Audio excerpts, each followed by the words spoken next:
ہمیں چاہیے کہ ہم اس امت کو ہدایت پر لائیں، اس امت کو ہدایت پر لائیں. یہ بھولی بصری امت ہے، بھولی بصری. میرا نبی کہہ رہا ہے میری امت بھولی بصری ہے، ان کے سامنے میری باتوں کا ذکر کیا جائے گا، اثر ہوئے بغیر نہیں رہے گا. اللہ کے نبی کا فرمان، میری امت بھولی بصری ہے.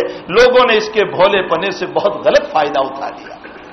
کسی نے درگاہوں پر اس کو جھکا دیا، کسی نے کہا اس کو جھکا دیا، کسی نے کہا اس کو مٹا دیا. کوئی کہہ رہا ہے عشاء اور فجر کی نماز نکال دو اس لیے کہ امت پر بھاری پڑ رہی ہے. حیدرآباد کا ایک نوجوان مسلمان انٹرنیٹ پر یہ کہہ رہا ہے کہ عشاء اور فجر کی نماز کو نکال دو، مسلمانوں پر بھاری پڑ رہی ہے. اللہ اکبر. میرا نبی مرض الوفات میں بھی کوئی نماز چھوڑ کر نہیں گیا. جس دن دنیا سے رخصت ہوئے اس دن بھی فجر کی نماز اپنے حجرے شریفہ میں آپ نے پڑھی ہے، اور جماعت ادھر ہو رہی تھی. حضرت صدیق اکبر نماز پڑھا رہے تھے. اللہ کے حبیب پاک صلی اللہ علیہ وسلم نے تھوڑا سا پردہ ہٹایا، چونکہ وہاں تک پہنچ نہیں سکتے تھے، بہت بیمار تھے. آپ کی بیماری کا اندازہ حضرت عائشہ رضی اللہ تعالیٰ عنہ کے اس جملے سے ہوگا. حضرت عائشہ فرماتی ہے کہ جس دن حضرت روانہ ہونے والے تھے اس دن فجر کی نماز کے بعد میرے بھائی عبد الرحمن ابن ابی بکر آ گئے. ان کے ہاتھ میں مسواک تھی. اللہ کے حبیب یوں مسواک کو دیکھتے رہے اور آپ کا سر مبارک میری گود میں تھا. امام بخاری رحمۃ اللہ علیہ نے اس روایت کو نقل فرمایا، آپ کا سر مبارک میری گود میں تھا اور آپ بہت دیر تک مسواک کو دیکھتے رہے. حضرت عائشہ فرماتی ہے میں نے سوچا کہ شاید اللہ کے نبی کو مسواک کی ضرورت ہے. فرمایا یا رسول اللہ مسواک کرو گے؟ اتصوقو، آپ مسواک کرو گے؟ تو آپ نے سر ہلایا. فرمایا ہاں. حضرت عائشہ فرماتی ہے کہ نبی علیہ السلام اتنے کمزور تھے کہ آپ سے مسواک کو چبانے کی بھی ہمت نہیں تھی. آپ اندازہ لگائیں کتنی کمزوری ہوگی، کتنی کمزوری ہوگی. اس حالت میں بھی آپ نے اس دن فجر کی نماز پڑھی ہے. کوئی ادنا روایت سے ثابت کر کے بتا دے کہ آپ کی کوئی نماز چھوٹی ہو، کہیں ثابت نہیں، کسی ادنا روایت سے نہیں. آپ دنیا سے رخصت ہوئے تو آپ نے فجر کی نماز ادا فرمائی. حضرت عائشہ رضی اللہ تعالیٰ عنہ فرماتی ہے کہ میں نے دیکھا اللہ کے نبی کو مسواک کی ضرورت ہے، میں نے چبایا اور چبا کر کے اللہ کے نبی کو دیا. آپ نے اپنے ہاتھوں سے آہستہ آہستہ مسواک فرمایا. عائشہ فرماتی ہے پھر میں نے لے کر اپنے منہ میں رکھ دیا. بہت فخر سے بیان کرتی ہے کہ آخری وقت میں آپ کا سر مبارک میری گود میں تھا، بین سحری و نہری، میری گود میں تھا. فرمایا میری گود میں روح پرواز ہوئی، میرے کمرے میں روح پرواز ہوئی، اور آخری وقت میں میرا لعاب مبارک میرا لعاب آپ کے منہ میں گیا اور آپ کا لعاب مبارک میرے منہ میں آیا. بہت فخر سے بیان فرماتی ہے عائشہ رضی اللہ تعالیٰ عنہ.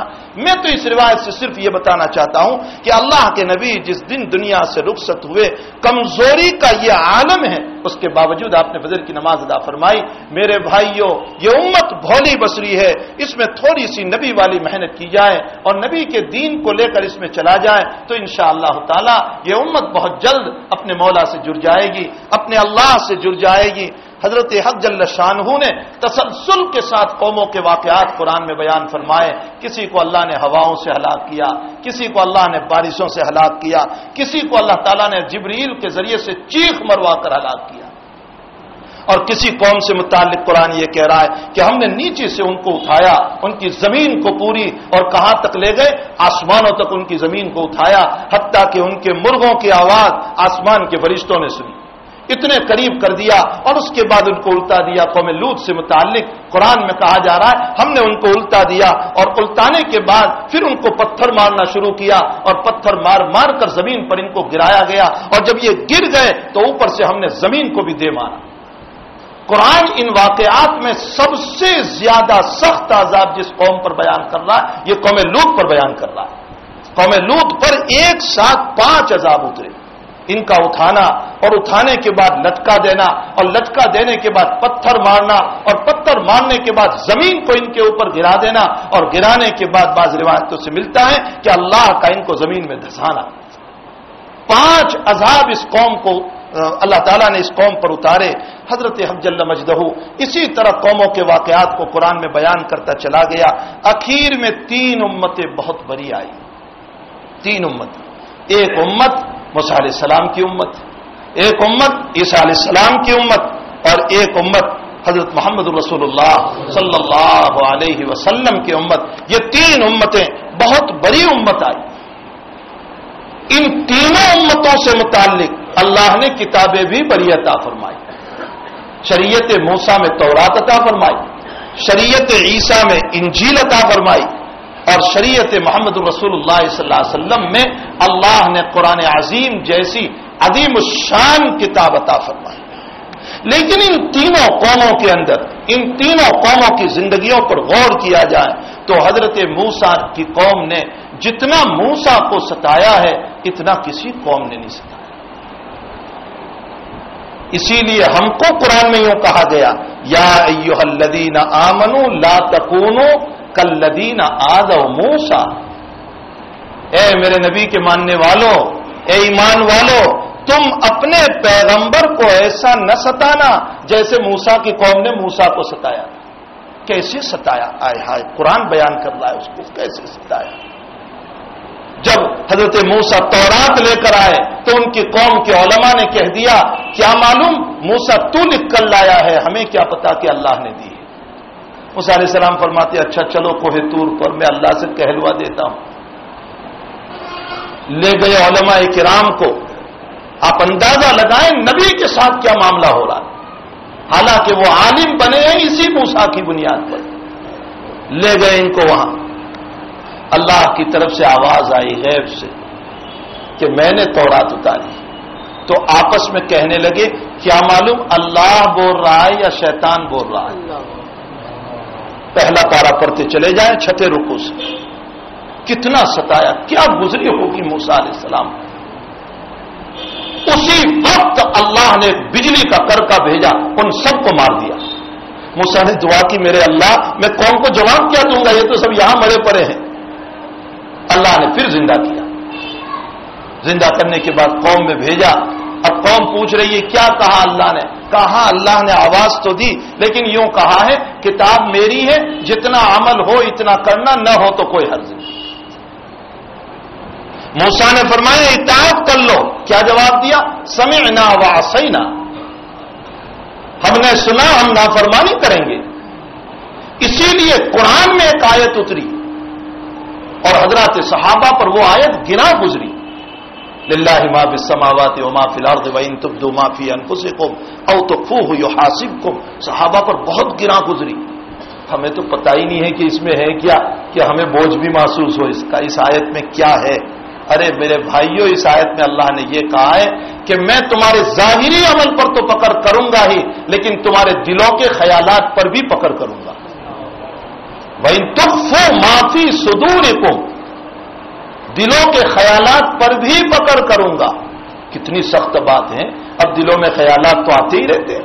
یہ تو ہائی وے روڈ ہے، اس پر تو اچھی بھی گاڑیاں گزرتی ہے، خطارے بھی گزرتے ہیں، سبھی گزرتا ہے اس کے اوپر سے. تو یہ اللہ تو دلوں کی باتوں پر بھی پکڑ کرے گا، ہمارے بس میں نہیں ہے. تو اب اللہ، صحابہ کرام نبی کی خدمت میں پہنچے. یا رسول اللہ بہت بھاری بات ہے یہ تو، ہماری اس پر پکڑ ہو جائے گی. کیا فرمایا نبی علیہ السلام نے؟ لا تقولوا، تم ایسے نہ کہو جیسے موسیٰ کی قوم نے موسیٰ کو کہا تھا سمعنا وعصینا، کہ ہم نے سنا اور ہم نافرمانی کریں گے. ایسا نہ کہو، تم یوں کہو سمعنا واطعنا، اے اللہ ہم نے سنا، جو حکم ہو ہم اس کو مان لیں گے. صحابہ نے اسی طرح کہا، صحابہ نے اسی طرح کہا سمعنا واطعنا. تو اب اللہ نے آیت اتاری. اسی کے بعد دوسری آیت اللہ نے آیت اتاری اور فرمایا میرے پیغمبر تیری امت تو بہت اچھی ہے جو یوں کہہ رہی ہے کہ جو حکم اترے گا ہم اس کو مان لیں گے. اسی ایک جملے پر اللہ تعریف کر رہا ہے، تعریف کر رہا ہے. اور پھر تعریف کرنے کے بعد حکم کو بھی ختم کر دیا. صرف تعریف نہیں کی کہ تعریف سے راضی کر دیا ہم کو، وہ جو حکم اترا تھا نا کہ دلوں کے خیالات پر پکڑ کروں گا، اس کو بھی اللہ نے ختم کر دیا. لا یکلف اللہ نفسا الا وسعها، فرمایا میں صرف انہی اعمال پر تمہاری پکڑ کروں گا جو اعمال تمہارے بس میں ہو، جو تمہارے بس میں نہیں ہے اس پر پکڑ بھی نہیں کروں گا. صرف تعریف نہیں فرمائی بلکہ اس کے ساتھ ساتھ اس مسئلے کو بھی ختم کر دیا. تو میرے بھائیوں، حضرت موسیٰ کی قوم نے موسیٰ کو بہت ستایا، جگہ جگہ پر فرمایا حضرت موسیٰ علیہ السلام نے اللہ کا حکم ہے اپنے ملک کے فتح کے لیے ہمیں چلنا ہے. تو کیا کہنے لگی قوم؟ اذهب انت وربك فقاتلا انا هاهنا قاعدون. جا تو اور تیرا خدا جا کر لڑ لے، ہم تو نہیں آئیں گے. کیا عذاب اتارا اللہ نے؟ 40 سال تک جنگلوں میں بھٹکتے رہے. 40 سال دماغ معروف ہو گئے. صبح چلتے تھے، سوچتے تھے شام گھر پہنچ جائیں گے، شام وہیں کے وہی. شام چلتے تھے، وادی تی جس کو کہا جاتا ہے، اور پھر شام چلتے تھے، صبح پہنچ جائیں گے، صبح وہی کے وہی. حضرت موسیٰ کو رحم آ گیا، اے اللہ اس میں کوئی درخت نہیں ہے، نہ کھانے پینے کا نظام ہے. اتنی بڑی میری امت، اتنی بڑی میری امت، نہ کھانے کا نظام نہ پینے کا نظام. میرے بھائیوں، ایسا دنیا میں کوئی رب نہیں ملے گا کہ جو رب اپنی مخلوق کی تھوڑی تھوڑی ضرورتوں پر بھی رحم کھا کر دے دیا کرتا ہے. حضرت موسیٰ کی دعا پر اللہ نے من و سلوہ اتار دیا ان کے اوپر، جو بلا محنت کے ان کو ملا کرتا تھا. من کیا ہوتا ہے؟ ایک قسم کا حلوہ تھا جو وہاں پر اتر جایا کرتا تھا، اور سلوہ ایک قسم کا تیتر کی طرح پرندہ تھا. جھون کے جھون آتے تھے، یہ لوگ پکڑ لیا کرتے تھے اور وہ ان کے کھانے کا نظام بنایا. موسیٰ نے فرمایا باری تعالیٰ یہاں تو گرمی بھی بہت لگ رہی ہے. اللہ روزانہ طلوع آفتاب کے بعد بدلی کو بھیج دیتا تھا جس سے راحت ملا کرتی. حالانکہ یہ وہ قوم ہے کہ جس نے نبی کی بغاوت کی ہے، اس کے نتیجے میں یہ حالات ان پر اترے ہیں. لیکن اس کے باوجود اس دعا پر میرے بھائیوں ہم خود سوچیں کہ کیا ہمارے ساتھ یہ مسئلہ نہیں ہو رہا ہے؟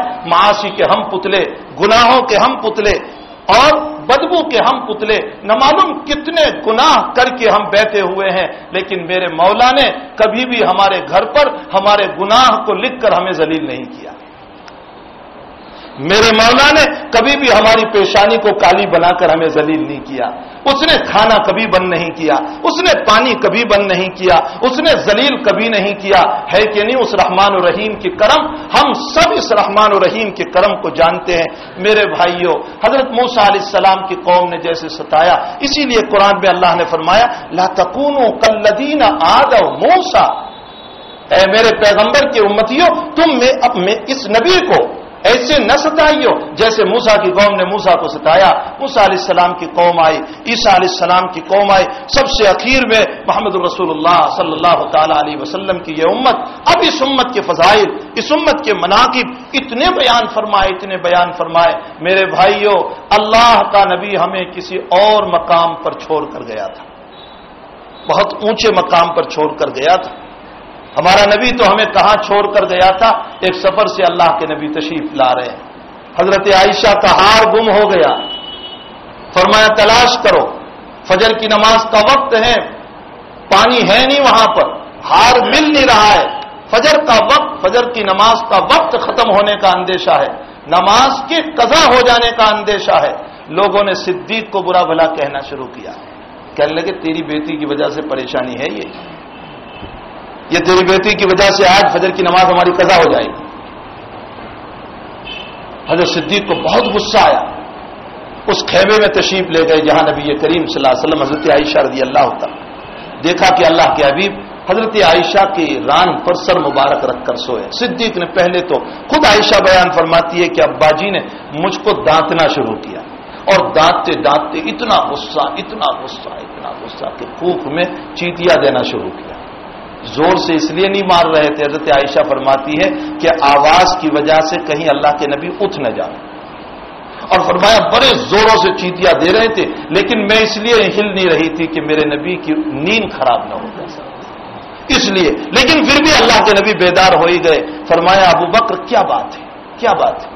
فرمایا یا رسول اللہ صلی اللہ علیہ وسلم، امت کی فجر کی نماز کا مسئلہ ہے، پانی کا انتظام یہاں ہے نہیں، اس کا ہار مل نہیں رہا ہے، کہیں ایسا نہ ہو کہ اس کے ہار کی تلاش میں ہماری نماز ضائع نہ ہو جائے. اللہ کے حبیب پاک صلی اللہ علیہ وسلم تھوڑی دیر ویسے ہی بیٹھے، وہی کے آثار شروع ہوئے. بخاری شریف کی روایت ہے، وہی کے آثار شروع ہوئے. آپ نے چادر اوڑھی اور وہ آواز آنے لگی جو عام طور پر وہی کے موقع پر آیا کرتی تھی. تھوڑی دیر کے بعد آپ نے چادر ہٹائی اور بیٹھے. بیٹھتے ہی مسکرانے لگے صدیق کو دیکھ کر. فرمایا فداء ابی و امی یا رسول اللہ، میرے ماں باپ آپ پر قربان. کیا وہ بات اتر گئی آپ پر کہ آپ اتنے ہنس رہے ہیں؟ فرمایا تیری بیٹی کا ہار کیا گم ہوا، اللہ نے میری امت کا مسئلہ حل کر دیا. فرمایا کیا ہوا کیا؟ فرمایا میرے اللہ نے ابھی ابھی آیت اتاری فَإِن لَّمْ تَجِدُوا مَاءً فَتَيَمَّمُوا صَعِيدًا طَيِّبًا فَامْسَحُوا بِوُجُوهِكُمْ وَأَيْدِيكُمْ. فرمایا اے میرے پیغمبر، اگر کہیں تمہیں پانی نہ ملے اور اس طرح کے واقعات پیش آ جائیں تو مٹی پر 2 ہاتھ مار کر تیمم کر لینا، میں تیمم والی نماز کو قبول کر لوں گا.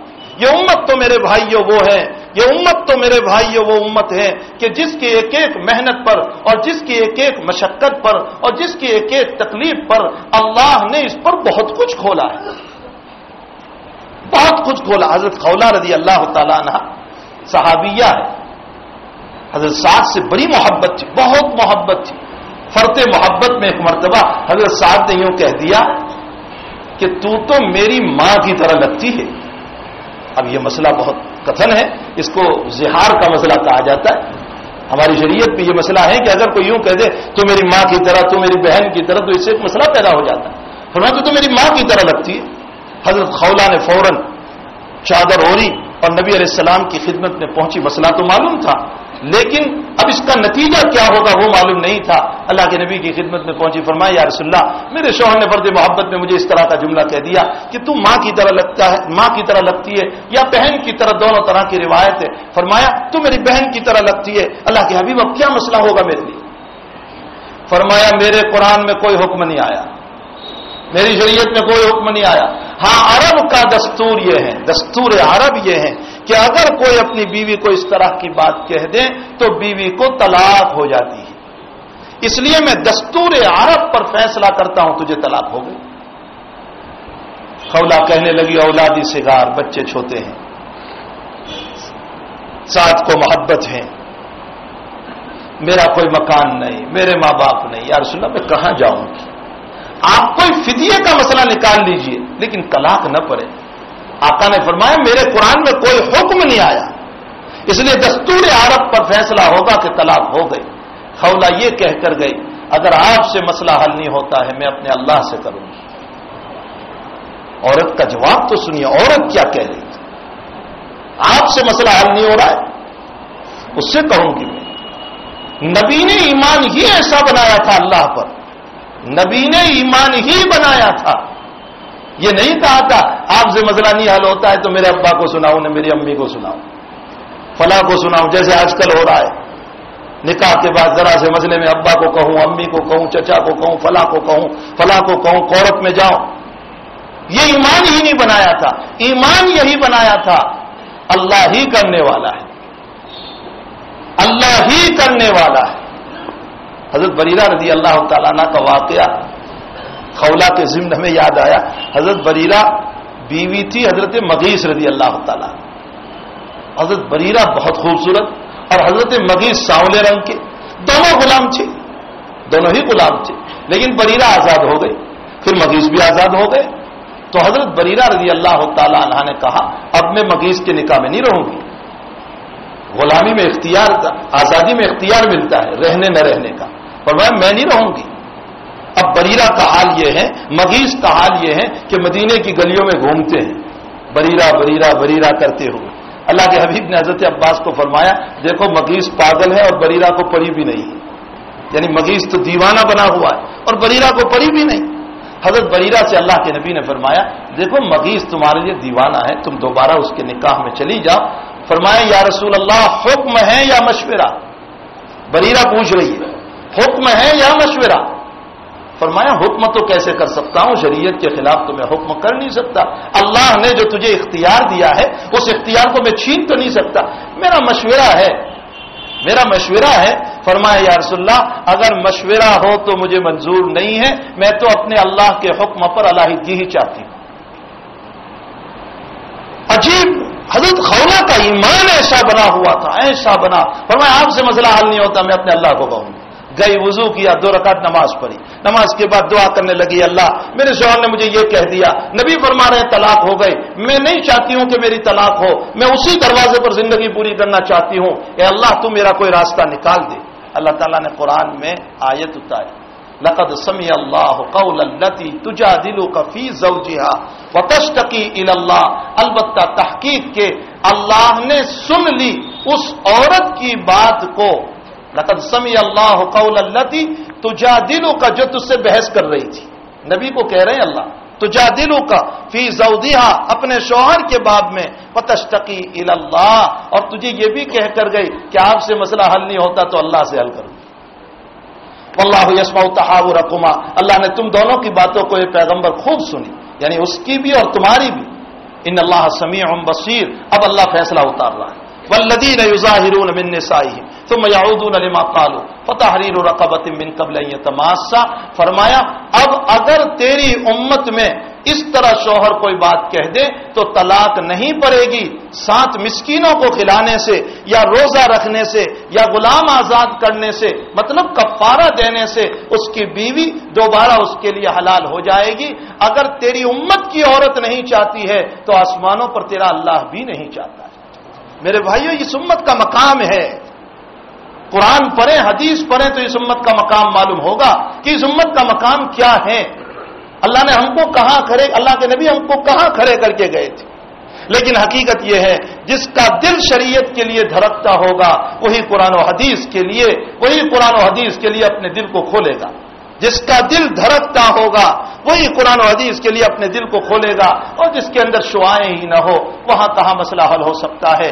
مامون رشید کا بیٹا ابراہیم, دنیا جانتی ہے, ابراہیم وہ اپنے محل میں بیٹھا ہوا تھا, شہزادہ ہے, محل میں بیٹھا ہوا تھا, اور بیٹھے بیٹھے اس نے دیکھا کہ دریائے نیل کے کنارے پر ایک آدمی آیا اور اس نے اپنے تھیلے میں سے 2-3 روٹی کے ٹکڑے نکالے, اور روٹی کے ٹکڑے نکالنے کے بعد پانی بھرا اور اس کے اندر دبو کر کھانے لگا. مامون رشید کے بیٹے ابراہیم کی ہدایت کا ذریعہ یہ مزدور بنا تھا, اور پھر ابراہیم کو وہ مقام نصیب ہوا کہ دنیا جانتی ہے. اپنے باپ مامون کو یوں کہا کہ بلاؤ اگر تمہارے اندر طاقت ہو تو یہ چڑیا بیٹھی ہوئی ہے. مامون کیا بلائے گا, اس نے کہا آجا اے اللہ کی مخلوق, میں تجھے بلا رہی ہوں, اور پڑھ لیجئے تاریخ کو, لکھا ہوا ہے کہ ابراہیم کے کہنے پر وہ چڑیا اڑ کر کے ہاتھ پر آ گئی. اس میں مزدور ذریعہ بنا تھا. یہ مزدور جب اس کی یہ حالت دیکھی کہ روٹی کو دبو کر کھا رہا ہے تو ابراہیم نے اپنے آدمی کو بھیجا کہ جاؤ اس کو بلا کر لیا. وہاں گئے تو ابراہیم اوپر سے دیکھ رہا تھا کہ اس نے روٹی کے ٹکڑے دبو کر کھائے, پانی میں کپڑا تھا بچھایا, 2-3 ٹکڑے بچ گئے وہ اندر ڈال دیے, اور کپڑا تھا بچھایا, سو گیا. ابراہیم نے کہا جاؤ بلا کر لاؤ اس کو بلایا تو اس نے کہا کون بلانے والا آ گیا, دوپہر کو سونا میرے نبی کی سنت ہے, میں قیلولہ کر رہا ہوں, اس سنت کے بعد آؤں گا. تھوڑی دیر ہوئی, ابراہیم نے پھر بلانے بھیجا, نہیں آئے, پھر ہوئے تو پھر کہا اٹھا کر لے آؤ. اب اٹھا کر لائے تو سارے مسئلے اس سے پوچھے گئے, کیوں کیا, کیسے کیا, فلاں کیا, سارے مسئلوں کا وہ جواب, چند مسئلوں کے جواب دیے, اور اس کے بعد کہا کہ بھائی میں تو مزدور آدمی ہوں, مزدوری کی تلاش میں نکلا ہوں, اور یہ روٹی کے ٹکڑے, ہم غریب آدمی ہیں, ایک میری ماں ہے, ایک میری بہن ہے, وہ روٹی کے ٹکڑے کچھ بچا کر واپس لے جاتا ہوں, شام کو وہ لوگ افطاری کریں گے, باقی میرے پاس کوئی نظام نہیں ہے, میں تو مزدوری کی تلاش میں نکلا ہوا ہوں, یہ سارے سوالات تم کرتے رہو گے, میری مزدوری کا کیا ہوگا. بس یہ کہہ کر نکل گیا, لیکن دل پر چوٹ کر گیا. حضرت مولانا یوسف صاحب رحمۃ اللہ علیہ نے اس واقعے پر ایک عجیب بات ارشاد فرمائی ہے. حضرت رحمۃ اللہ علیہ نے فرمایا کہ اندر میں ایمان کا چراغ تھا ابراہیم کے دل میں, یہ ذرا سی چنگاری نے اس کو سلگا دیا. ہمارے دلوں میں اگر میرے بھائی تھوڑا سا چراغ ہوگا تو ہمارے دل بھی اللہ کے دین کے مٹنے پر ہمیں غیرت آئے گی, اور ہم بھی اس کے اندر جوش مار کر کے جو ہے اللہ کے دین کے لیے, قربانی کے لیے نکل پڑیں گے.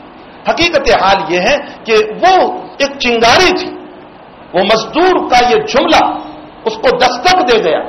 اس نے کہا جی یہ بھی رہا ہے, جی میں بھی رہا ہوں, اس کی بھی زندگی میری بھی زندگی, مرے گا وہ بھی, مجھے بھی مرنا ہے, حساب وہ بھی دے گا, میرا بھی حساب ہوگا, لیکن میرے حساب کا کیا ہوگا. شام کو کھانے کا وقت ہوا, مامون نے کہا بلاؤ بیٹے کو, نہیں آیا, پھر بلاؤ, اٹھا کر لے آئے. جیسے اس مزدور کے ساتھ کیا تھا اس نے, ویسا ہی اس نے اپنے ابا کے ساتھ کیا. کھایا تو نہیں پھر بھی، رات کو اٹھتا ہے اور گھر سے باہر نکل گیا۔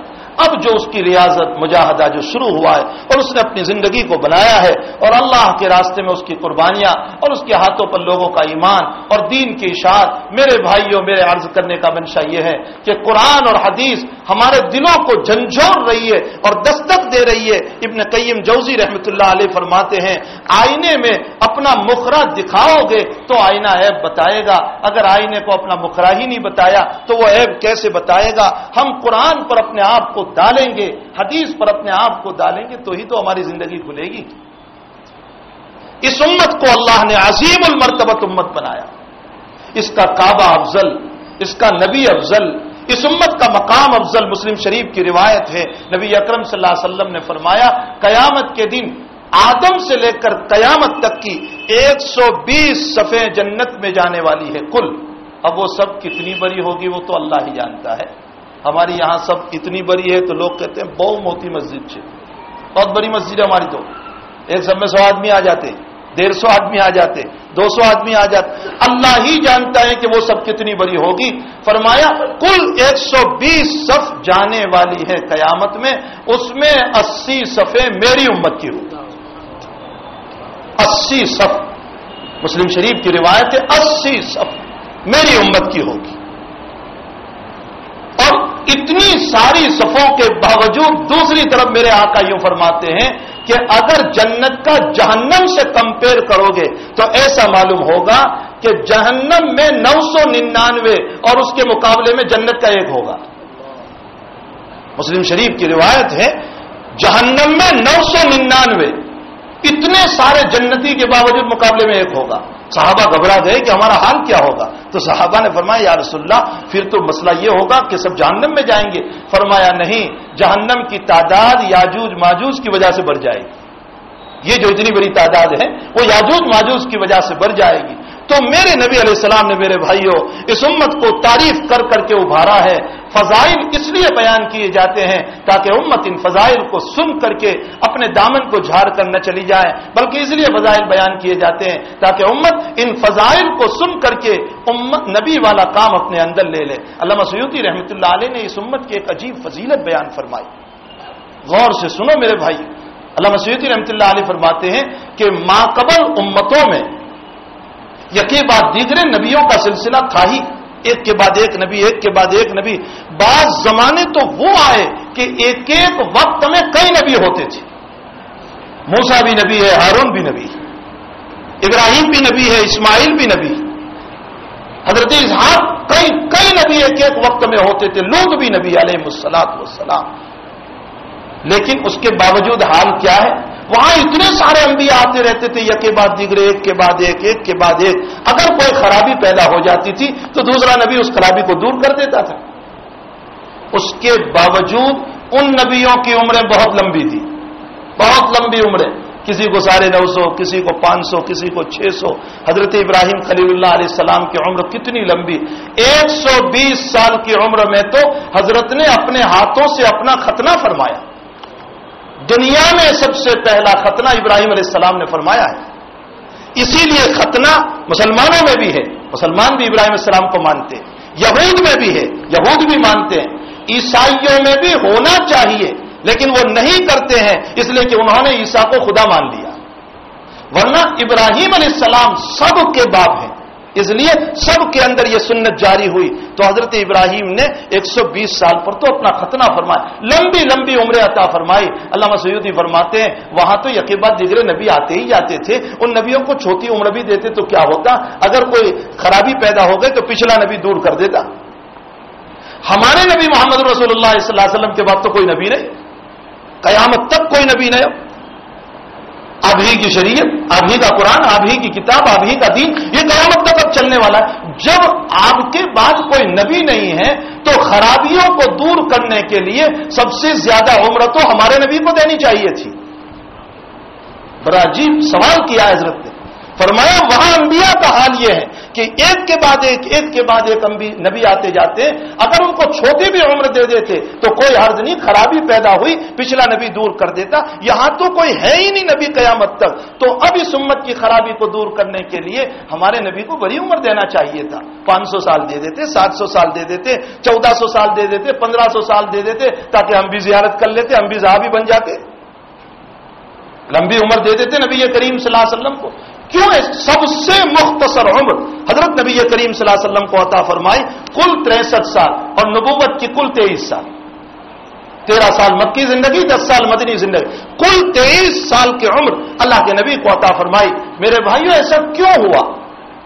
عجیب جواب دیا ہے علامہ سیوطی نے، یہ ہم سب کی فضیلت، لیکن فضیلت سن کر نہیں جانا ہے، فضیلت کے پیچھے ہمیں کچھ سبق دیا جا رہا ہے۔ فرمایا اللہ نے اس نبی کو مختصر عمر دی اور اگلے انبیاء کو لمبی عمریں دی، اس کی وجہ یہ تھی کہ اگلی امتوں پر اللہ کو اعتماد نہیں تھا، اس لیے دین کو نبیوں سے چلایا، اور اس امت پر اعتماد تھا، اس لیے اپنے نبی سے فرمایا میرے نبی تم مختصر کام کر لو، پھر تمہاری امت اس کام کو لے کر قیامت تک چلتی رہے گی۔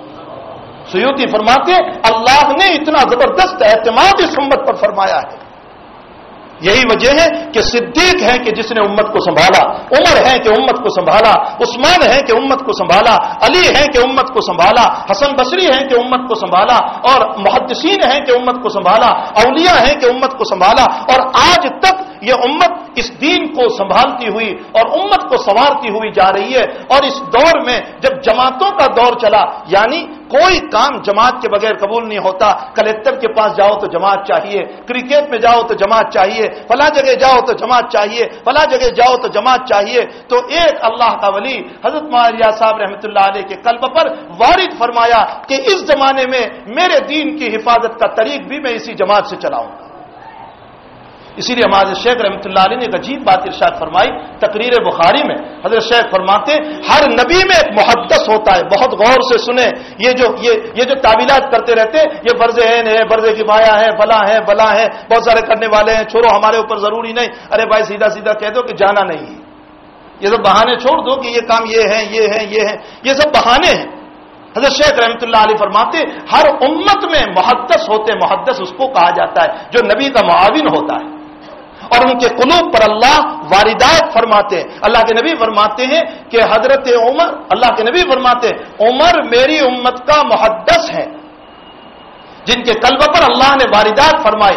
آگے حضرت شیخ کا جملہ سنیے، تقریر بخاری چھپی ہوئی ہے، یہ جملہ اندر دیکھ لیجئے۔ حضرت شیخ رحمۃ اللہ علیہ فرماتے ہیں میرے چچا جان کی یہ محنت، یہ بھی محدث ہیں، اللہ نے قلب پر وارد فرمائی ہے، اور جو القا کردہ کام کی مخالفت کرے گا خطرہ ہے سلب ایمان کا۔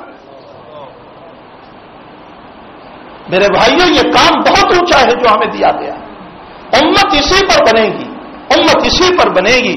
آج کتنے لوگ بے کلمہ کے جا رہے ہیں، کتنے لوگ پریشانیوں میں جا رہے ہیں، اور کتنے لوگ اعمال کو چھوڑ کر جا رہے ہیں، نمازوں کو چھوڑ کر جا رہے ہیں، دین کو چھوڑ کر جا رہے ہیں۔ کتنوں کی زندگیاں وہ ہیں کہ جن کو جمعہ کے علاوہ فرصت نہیں، کتنوں کی زندگیاں وہ ہیں جن کو صرف عید کے علاوہ فرصت نہیں، ان کی ساری وہ نمازوں کا کیا ہوگا؟ حضرت شیخ تو یہاں تک لکھ گئے فضائل اعمال میں کہ ایک نماز کے چھوڑنے پر ایک حقوہ جہنم میں جلنا پڑے گا، اور وہ ایک حقوہ قضا پر لکھا ہے حضرت نے تو، اور ایک حقوہ کتنا ہے حضرت نے گن کر بتایا کہ 80 سال ہیں، ایک نماز کے قضا کرنے پر یہ عالم ہے، تو بالکل چھوڑنے پر کیا حال ہوگا؟ اب آپ دیکھ لیجئے 95% باہر ہیں، 5% مسجد میں ہے کہ نہیں؟ ہر بستی ہر شہر کو دیکھ لیجئے 95% باہر ہیں، 5% صرف مسجد میں ہے۔ میرے بھائیوں ان اللہ کے بندوں کو اللہ سے کون ملائے گا؟ کون اللہ سے جوڑے گا؟ کیا ہماری ذمہ داریاں نہیں ہے؟ ہمارا دیر فت کا پیٹ جو ہے یہی ہماری ذمہ داری ہے؟ کیا اسی پر ہمارا کھانا چلنا اور اسی پر ہماری زندگی کو ختم کر دینا ہے؟ کیا اسی کے پیچھے دوڑ دوں؟ کیا اسی کے پیچھے محنتیں؟ کیا یہی سب کچھ بنا ہوا ہے؟ نہیں، امت کو ایک بہت بڑا کام دیا گیا ہے، اور یہ کام ایک عظیم الشان کام ہے۔ ہندا کا واقعہ ذہن میں آتا ہے، فتح مکہ جب ہوا ہے نا، تو فتح مکہ کے موقع پر ہندا تو بہت ڈر رہی تھی، اس لیے کہ ہندا تو وہ ہیں جنہوں نے احد میں بہت گور کھلائے تھے، حضرت حمزہ رضی اللہ تعالیٰ عنہ کا کلیجہ نکال کر اسی نے چبایا تھا۔ حمزہ کی شہادت کا ذریعہ یہی بنی ہے. بہت ڈر رہی تھی، نہ معلوم کیا ہوگا کیا ہوگا کیا ہوگا. چپ کے یہ گئی کہ اب وہاں تو کعبۃ اللہ کے اندر تو کعبۃ اللہ کی چاروں طرف تو نہ معلوم کیا کیا باتیں ہو رہی ہوگی. مارو کاتو کی آوازیں ہو رہی ہوگی اور یہی باتیں بن رہی ہوگی وہاں پر. لاؤ میں دیکھوں تو صحیح کیا باتیں ہو رہی ہے اور میں سنوں تو صحیح کہ یہ لوگ سب کیا کر رہے ہیں. ہندا کہتی ہے، ابن ہشام نے اس واقعے کو لکھا ہے، ہندا کہتی ہے میں چپ کے وہاں گئی اور چپ کے لباس بدل کر کے اندر کی طرف گئی تو میں نے دیکھا مسلمان طواف کرتے جا رہے ہیں اور طواف کرتے کرتے جو کہہ رہے تھے وہ بات کہہ رہے تھے جو میرے تصور سے باہر تھے. وہ کیا کہہ رہے تھے؟ فرمایا سب سے پہلے میں نے نبی کا کلمہ سنا. وہ یہ کہہ رہے تھے کہ اللہ اگرچہ انہوں نے ہمیں نکالا ہے لیکن ہم ان کو جہنم سے نکالنے آئے ہیں، اللہ ان سب کو معاف کر کے ایمان عطا کر. یہ واقعہ حضرت جی یوسف صاحب رحمۃ اللہ علیہ نے بھی حکایات صحابہ میں لکھا ہے، حیات الصحابہ میں لکھا ہے. حضرت میرے بھائیوں، نبی ایک پوری امت کا نبی ہے جو امت کے لیے رو کر گیا ہے. وہ حج پڑھنے کے لیے گیا تو وہ دھوپ عرب کی جولائی کا مہینہ، نبی جب حج پڑھنے گئے تھے جولائی کا مہینہ، اور اس جولائی کے مہینے کے اندر حال یہ ہے کہ ظہر کے زوال کے بعد سے لے کر کے حضرت نے ہاتھ اٹھائے، کھلے آسمان کے نیچے نہ چھتری نہ سایہ نہ کچھ نہیں، اور مغرب تک 6 گھنٹے روتے رہے. 6 گھنٹے روتے رہے. بھائی اتنا تو ہم بھی اپنی اولاد کے لیے نہیں روئے، اتنا تو ہم بھی اپنی بیوی کے لیے نہیں روئے. 6 گھنٹے روتے رہے. ام سلمہ کہتی ہے ارے کوئی رحم تو کھاؤ، نبی کو پانی تو پلاؤ. دودھ کا پیالہ پیش کیا، 2-3 گھونٹ پیے، حضرت نے واپس کر دیے. 6 گھنٹے غروب تک روتے رہے. ان کا رونا نہ اپنی اولاد کے لیے تھا، نہ اپنی بیویوں کے لیے تھا، نہ اپنے صحابہ کے لیے تھا. میرے بھائیوں، ان کا رونا ہم جیسے گنہگاروں کے لیے تھا. اور اسی حج کے موقع پر حضرت نے اپنی قربانیوں کے بعد 2 بہترین قسم کے مینڈے خریدے اور خرید کر کے دونوں کو ذبح کیے، اور ذبح کرنے کے بعد اپنی بیویوں کے وہاں گوشت بھیجا. عائشہ پوچھ رہی ہے اللہ کے حبیب یہ کون سی قربانی ہے؟ اس لیے کہ آپ پہلے تو قربانی کر چکے. عائشہ سمجھی میں خصوصی عورت ہوں نا، خاص طور پر مجھ سے محبت ہے، شاید میری خصوصی قربانی ہوئی ہوگی. اس نے پوچھ لیا یہ کس کی قربانی ہے؟ آقا صلی اللہ علیہ وسلم فرماتے ہیں میری آنے والی امت کی طرف سے میں ایڈوانس میں قربانی کر رہا ہوں. آنے والی امت کی طرف سے جس نبی نے اس امت کو اتنا پالا، اس امت نے اپنے نبی کی سنتوں کی مذاقیں اڑائی ہے. ہمیں ضرورت ہے ہم اٹھیں، اللہ کے راستے میں چلیں. چلہ 4 مہینے کا اصل مطالبہ نہیں ہے، اپنی زندگیوں کے بنانے کا مطالبہ ہے. چلہ 4 مہینے کا مطالبہ نہیں ہے. غلط سوچ ہماری ہو گئی ہے کہ جماعت والے چلہ 4 مہینہ مقصود نہیں، زندگیوں کو بنانا مقصود ہے. اصل تو مقصود زندگیوں کو بنانا ہے. اسی زندگی کو بنانے کے لیے ایک عظیم الشان کام اللہ نے ہم کو دیا ہے. میرے بھائیوں، اگر بات اتر رہی ہے، اگر نبی کا قرن اور نبی کا غم اور نبی کا درد اور نبی کے آنسو ہمارے آنکھوں میں ہیں اور دل میں ہیں، تو میرے بھائیوں اپنا نام اللہ کے راستے میں لکھوائیں اور اپنے جان اور مال کے ذریعے سے قربانی پیش کرے. تھوڑا سا مطالبہ ہے. یؤمنون، پہلے تو فرمایا تم اپنی زندگی کو بناؤ اور ساتھ ساتھ معروف اور منکر یعنی لوگوں کی زندگیوں کو بھی بناؤ. اس کے لیے ہمارے تقاضے ہوا کرتے ہیں. بقول ہمارے ماں اسماعیل صاحب گھودرا دامت برکاتم ہمارے دارالعلوم میں تشریف لائے. فرمایا بھائی ہم تو فقیر ہیں، جھولی لے کر پھرا کرتے ہیں.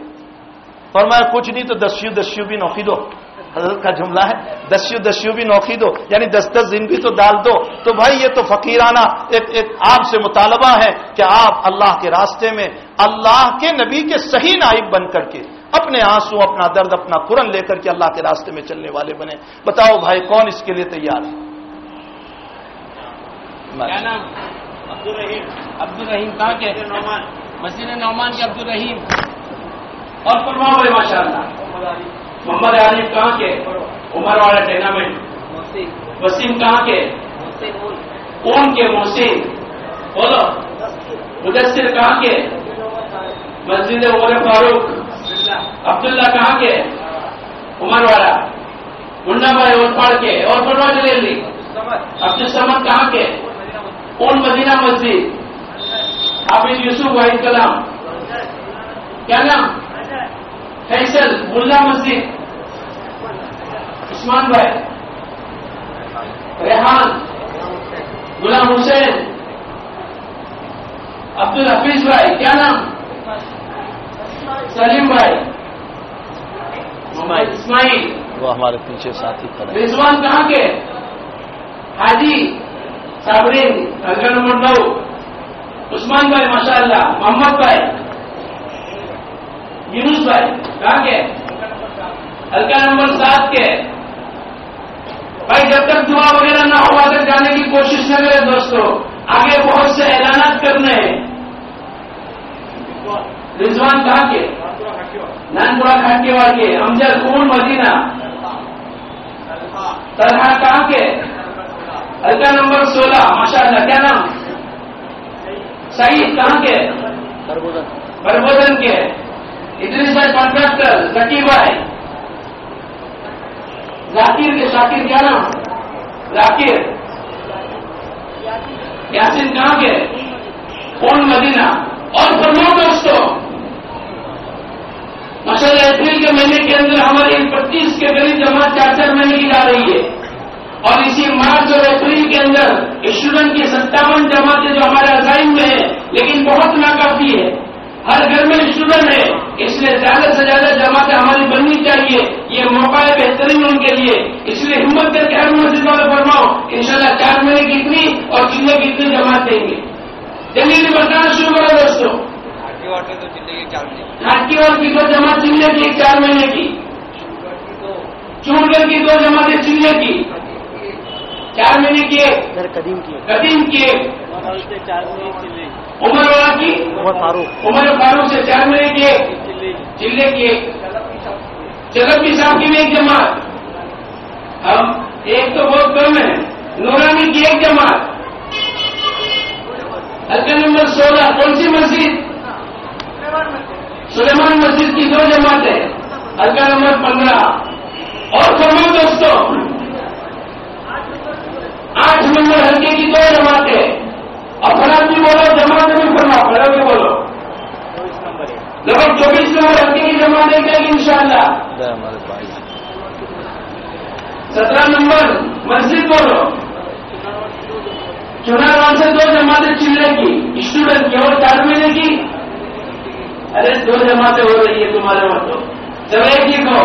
اور میں کیا کہتے ہیں 4 مہینے کی چلنے کی 1 جماعت. کہاں کی؟ فاروق کی مسجد کی 2 جماعتیں. حلقہ نمبر 6 کی 4 جماعتیں چلنے کی. حلقہ نمبر 3 کی 3 جماعتیں چلنے کی اور 4 مہینے کی 1 جماعت ماشاءاللہ. حلقہ نمبر 9 چمپا مسجد کی 1 جماعت.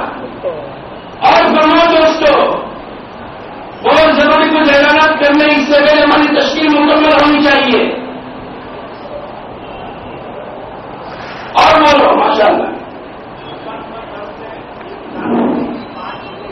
حلقہ نمبر 10 سے 4 مہینے کی 1 چلے کی 5 اور ان کی 2 جماعتیں ماشاءاللہ دور و دراز کے اندر چل رہی ہے. حلقہ نمبر 14 کی چلے کی 2 4 مہینے کی 1. اللہ قبول فرمائے. آمین. خون مدینہ کتنی 1 جماعت. اور فرماؤ دوستو کل گزشتہ بدھ کے دن بہت سے ساتھیوں کو بلا کر کہا ہے ان کو آج ابھی عشاء کی نماز کے بعد امیر صاحب سے ملنا ہے. اور ماشاءاللہ اسی ہفتے کے اندر 28 تاریخ کو پورے شہر اور ضلع کے اسٹوڈنٹ حضرات جو مارچ کے آخر میں اپریل کے شروع میں اپریل میں یا اس سے آگے مئی میں کبھی بھی ان کی جماعتیں جانے والی ہو یہ اپنے پورے پرچے کے ساتھ پورے ان کے افراد جانے والوں کے ساتھ اور امیر اور معاون کے ساتھ یہ انشاءاللہ اتوار کے دن صبح 10 سے لے کر مغرب تک چور کر کے اندر جمع ہوں گے جن کے سامنے پوری روانگی کی بات ہوگی. ان کے روک دیے جائیں گے اور انشاءاللہ یہ جماعتیں روانہ ہوگی. اگر اسی دن جا رہی ہے تو ٹھیک ہے، لیکن اگر مارچ کے آخر میں اپریل میں مئی میں کبھی بھی جانے والی جماعت ہو لیکن یہ ماحول کے اندر اپنے اپنے اسٹوڈنٹ کو لے کر آؤ اور اس کی دعوت مسجد و جماعت ابھی سے چلائے گی انشاءاللہ. بھائی کریں گے سب انشاءاللہ. یہ اتوار کے دن چور گھر میں صبح 10 سے لے کر مغرب تک ہماری بہت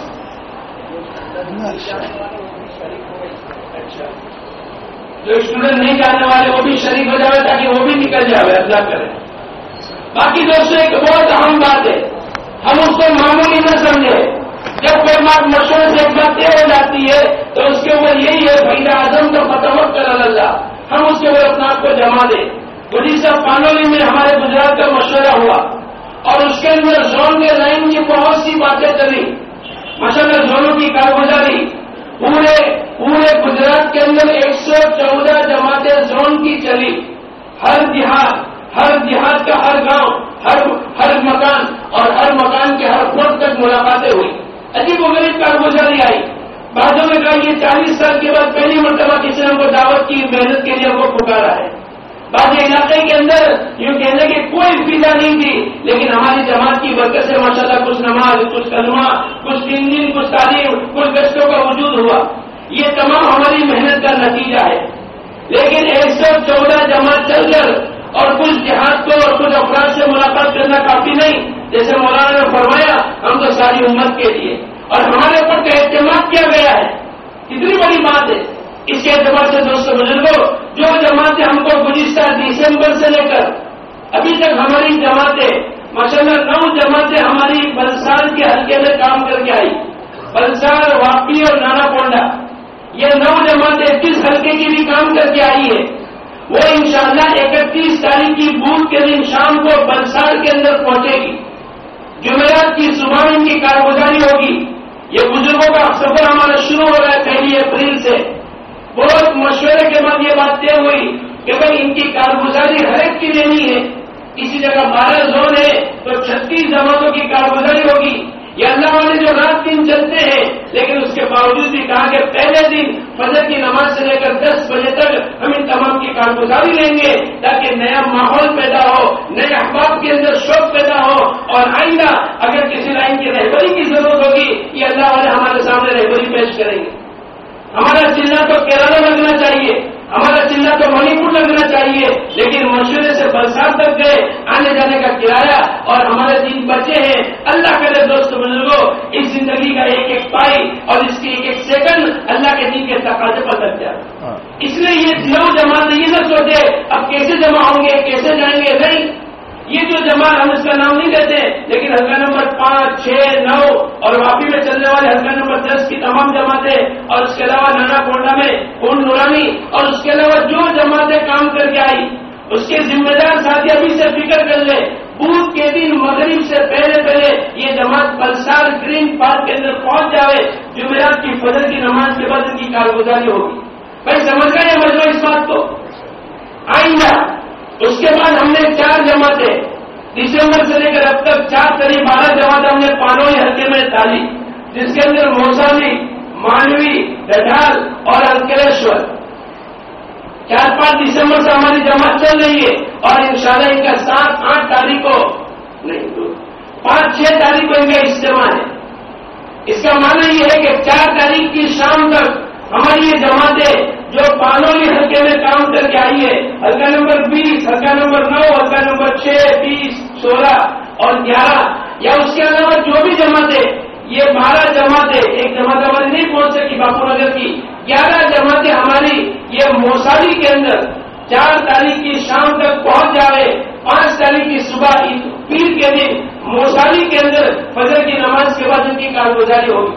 حلقے والے بیٹھے ہوئے افراد، مسجد والے اس بات کی محنت پہ لے کر ایک مستقل اور چونکہ ایک آدھے دن کا مسئلہ ہے، مغرب تک پہنچنا ہے، صبح 9-10 بجے کارگزاری پورا کر کے واپس آ جاؤ، 11-12 بجے اپنے کام میں لگ جاؤ. لیکن آپ کا ایک رات، آپ کے چند گھنٹے یہ انشاءاللہ آئندہ نسلوں کے لیے، پورے ملک کے لیے اور پورے عالم کی غیر مانوس بستیوں کے اندر اٹھانے کا اور دعوت کی محنت کے آگے بڑھانے کا ذریعہ بنے گی. وہ سب کریں گے انشاءاللہ. اور اس کے علاوہ جن ساتھیوں کو کل امیر صاحب نے 5 جماعتیں، ہماری مسلات کی 2 جماعتیں آ رہی ہے، مسلات کی بیرون کی جماعتیں اور ہماری زیادہ خرچے کی جماعتیں، جن احباب کو بلایا ہے وہ عشاء کی نماز کے بعد چند بازی کر کے گھر میں لے جاوے. یہ زندگی تو دعوت کے لیے، یہ زندگی تو قربانی کے لیے اور یہ زندگی تو اپنے آپ کو پیش کرنے کے لیے ہے. جن لوگوں کو کہا گیا ہے، جن کے روپے، جن کی وصولی، جن کے پاسپورٹ اور جس لائن کے لیے کل کہا گیا وہ عشاء کی نماز کے بعد ہمارا امیر صاحب سے مل جائے تاکہ آگے کا نظام آسان ہو جائے. بھائی کریں گے سب انشاءاللہ.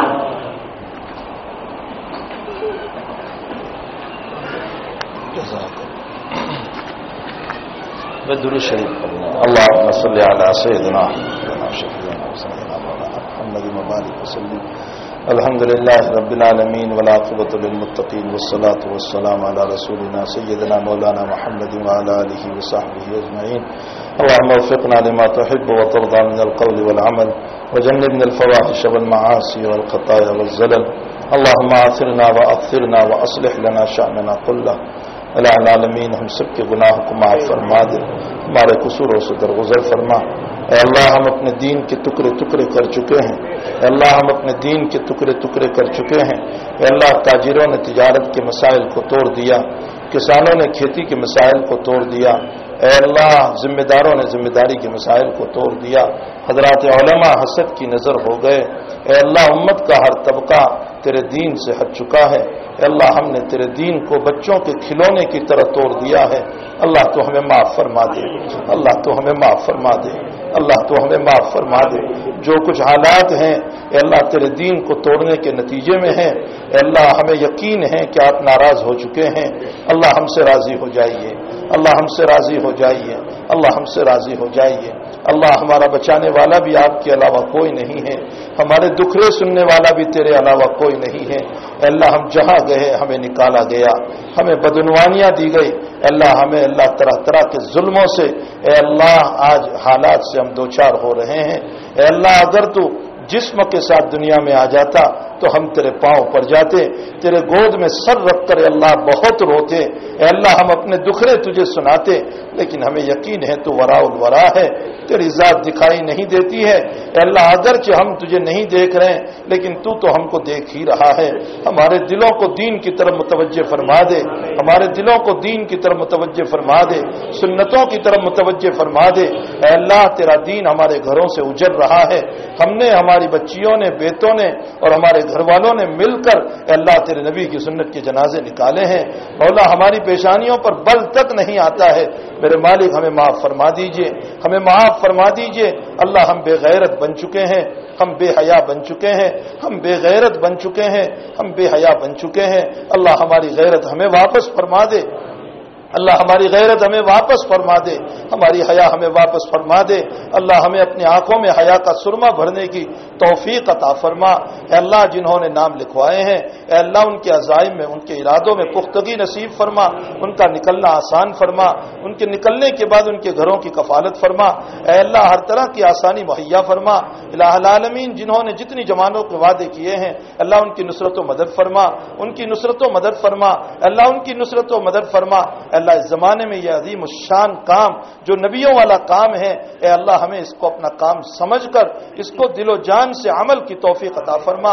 اپنا جان اور مال لگانے کی، کھپانے کی توفیق عطا فرما. اے اللہ یہ تو کہیں بھی لگ جائے گا، جان کہیں بھی لگے گی، مال کہیں بھی لگے گا، لیکن تیرے راستے میں لگے گا تو الہ العالمین تو بہت کچھ اعمال سے ہمیں نواز دے گا. اللہ ہمیں اپنے جان اور مال کو تیرے راستے میں، تیرے نبی کی سنت اور دین کو زندہ کرنے کے لیے ہمیں لگانے کی، کھپانے کی توفیق عطا فرما. اپنی رحمتوں سے مالا مال فرما. ذکر کی توفیق عطا فرما، نمازوں کی لذت نصیب فرما، تلاوت قرآن کا مزہ عطا فرما. اے اللہ سجدے کا سرور عطا فرما. غیبت اور برائیاں کرتے کرتے اللہ دل اتنے سخت ہو چکے ہیں کہ آنسو کے بہنے کا نام نہیں آ رہا ہے. دنیا کی عظمتیں دلوں میں آ چکی ہے. تیرا نبی ہم سے بہت برسوں سال پہلے ہم کو کہہ کر گیا تھا اذا عظمت امتی الدنیا، جب میری امت کے دل میں دنیا کی عظمت آ جائے گی تو اللہ اپنے قرآن کی برکت سے محروم کر دے گا. میرے اللہ تیرے نبی کے وہ فرمان سچے ہیں، تیرے نبی کے وہ فرمان سچے ہیں. ہم اپنی نگاہوں سے دیکھ رہے ہیں عظمت دنیا کی وجہ سے ہم برکت قرآن سے محروم ہو گئے، دین کی عظمتوں سے محروم ہو گئے. اے اللہ ہم سب کو معاف فرما دے. ہم تجھ سے جب رحمت کی بھیک مانگتے ہیں تو اللہ تو یقیناً یوں کہتا ہوگا نالائکو، غدارو، نمازوں کے چھوڑنے والوں، او میرے باغیوں تم کہاں رحمت کے مستحق ہو؟ میری رحمت تو میرے ابو بکر کو ملتی تھی، عمر عثمان علی کو ملتی تھی، بلال صہیب کو ملتی تھی، عائشہ خدیجہ کو ملتی تھی. میرے مالک یقیناً وہی رحمت کے لائق تھے، وہی رحمت کے لائق تھے، وہی رحمت کے لائق تھے. لیکن اللہ ہم کہاں سے لاویں؟ وہ تو سب قبر میں جا چکے ہیں. وہ تو سب قبر میں جا چکے ہیں. اللہ تو ان پر جب ان پر رحمت اتارے تو اس کے کچھ قطرے ہمیں بھی نصیب فرما دے, ہمیں بھی نصیب فرما دے, ہمیں بھی نصیب فرما دے. تیرے نبی کی دین کو اپنا کام سمجھ کر کرنے کی توفیق عطا فرما. ہم سنتوں کے باغی ہیں, ہمیں اعتراف ہے, ہمیں اللہ دین کے باغی ہے, ہمیں اعتراف ہے, لیکن مولا اے اللہ فتنوں کے دور میں بھی مومن کسی طرح بھی تجھ سے جڑا ہوا ہے. سب کے قلوب کو تجھ سے جوڑ دے, سب کے قلوب کو تجھ سے جوڑ دے, سب کے قلوب کو نبی سے جوڑ دے, سب کے قلوب کو نبی سے جوڑ دے. ہم بھکاری ہیں, ہم مسکین ہیں اے اللہ, گندے مسکین ہیں, گندے بھکاری ہیں, تیرے دربار میں ہاتھ اٹھا کر دین کی بھیک مانگ رہے ہیں. اے اللہ دین متین کو مضبوطی کے ساتھ ہمارے قلوب میں اتار دے.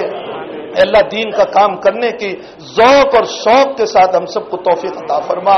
اللہ ہم سب کے اللہ گناہوں کو معاف فرما, ہماری دعاؤں کو اپنے فضل و کرم سے قبول فرما. اللہ بیماروں کے شفاء دائمہ نصیب فرما, مرحومین کی مغفرت فرما, مقروضوں کے قرض کی ادائیگی کی صورت پیدا فرما, پریشان حالوں کی پریشانیوں کو دور فرما, بے قصور قید و بند میں ہے رہائی نصیب فرما, غلط مقدمات میں ہے نجات عطا فرما. اے اللہ ہمارے جوان آوارہ ہوتے جا رہے ہیں. اے اللہ ہمارے بزرگوں نے اے اللہ جو طلبہ کی ترتیب دین کی چلائی ہے, اے اللہ ہمارے طلبہ کو اس کام سے چلہ 4 مہینے کے لیے جڑنے کی اور اپنی زندگی کو بنانے کی توفیق عطا فرما. اللہ ہمارے جوان آوارہ ہو گئے, ہماری بیٹیاں آوارہ ہو گئی, ان کا حسن بازار میں بیچا جانے لگا. اے اللہ جو لوگوں کی ہدایت کا ذریعہ تھے ان کا حسن مارکیٹوں میں بیچا جانے لگا. اللہ ہم تیرے نکمے بندے ہیں, ہم تیرے نکمے بندے ہیں, ہم تیرے نکمے بندے ہیں. نکموں کی فقیری کو عاجزی کو سن کر اپنی رحمتوں کا فیضان فرما دے. اے اللہ دین سے اپنے ہمارے نوجوان کو جوڑ دے, ہماری بچیوں کو جوڑ دے, ہمارے گھروں کی تعلیم کو زندہ فرما دے.